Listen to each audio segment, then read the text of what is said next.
Dans les 12 phases du théâtre de l'âme, voici la 5e phase. Dans l'espace de Mars, là où l'âme entre dans sa forge intérieure. Ici, la guerrière blessée se dresse, non pour attaquer, mais pour transmuter la douleur en force. Chaque cicatrice, chaque silence, chaque colère contenue devient matière première d'alchimie. Mars, c'est la voix de la colère sacrée, trop souvent réprimée, mais toujours vivante. Elle crie nos humiliations, carte méchanceté, ce réflexe de méfiance né des blessures d'enfance, cette posture défensive qui voit l'ennemi partout.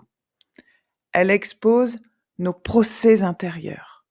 33 procès, ces jugements silencieux contre nous-mêmes, fondés sur des croyances limitantes et ancestrales. Mars met en lumière le despotisme, 34. Ce lien de dépendance invisible où l'on s'oublie pour être aimé, où l'on cherche à plaire, quitte à se rendre invisible. Elle montre nos ennemis, 35. Ces pensées rigides, ces schémas inconscients qui nous étouffent comme un serpent prêt à resserrer son emprise.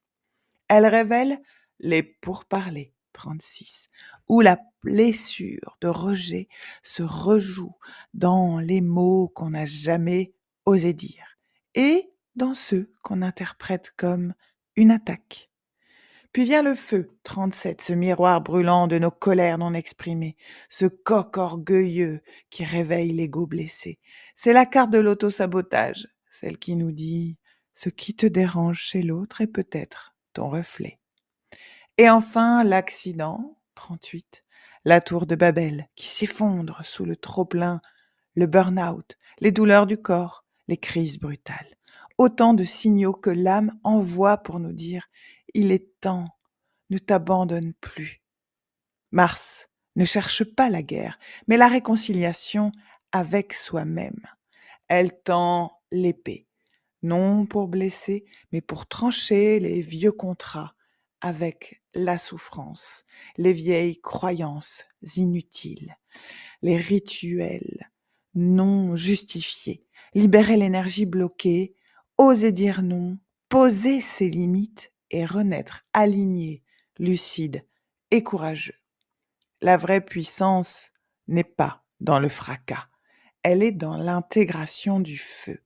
Celui qui éclaire sans brûler, qui forge sans détruire, et qui nous rappelle que là où nous avons eu mal réside souvent la source de notre feu sacré.